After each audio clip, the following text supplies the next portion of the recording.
Hello বন্ধুরা, আমি তোমাদের কাছে নতুন একটা রান্নার রেসিপি নিয়ে এসেছি। ফুলকপি আলু ভাজা। দেখো ফুলকপি আলু ভাজা করতে আমার কি লাগছে। দেখো ফুলকপিটা এরকম আমি ছোট ছোট করে কেটে নিয়েছি, আলু এরকম ছোট ছোট করে কেটে নিয়েছি। এখানে আছে চিলি ফ্লেক্স আছে, ঘি আছে, নুন আছে, গোটা জিরে আছে, হলুদ আছে।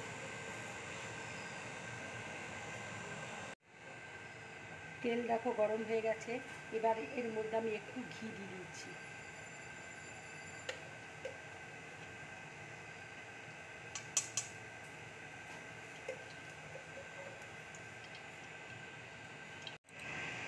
তেল দেখো গরম হয়ে গেছে, এবার আমি শুকনো লঙ্কা আর গোটা জিরে ফোড়ন দিয়ে দিচ্ছি।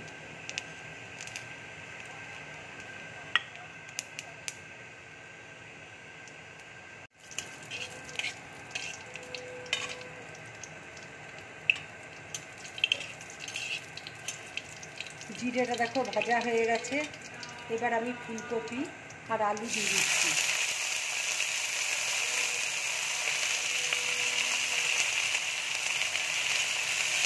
দিয়ে আমি একসাথে ভালো করে ভেজে নেব।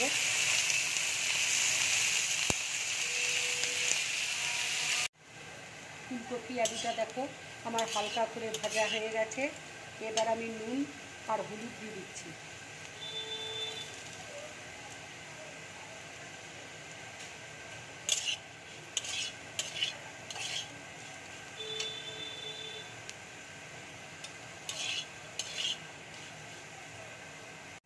এবার আমি একটু চিলি ফ্লেক্স দিয়ে দিচ্ছি।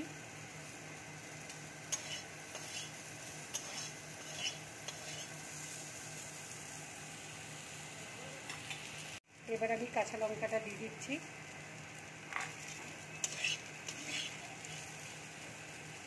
এরকম ঘি দিয়ে ফুলকপি আলু ভাজা করে তোমরা খাবে, গরম ভাতের সাথে খুব ভালো লাগবে খেতে।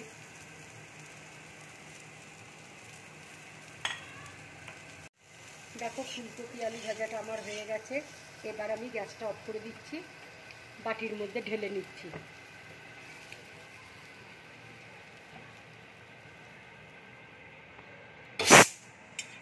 বন্ধুরা, যদি আমার এই রেসিপিটা তোমাদের ভালো লাগে তাহলে লাইক করবে, শেয়ার করবে আর ড্রিম ব্লগ চ্যানেলটাকে সাবস্ক্রাইব করবে। নমস্কার।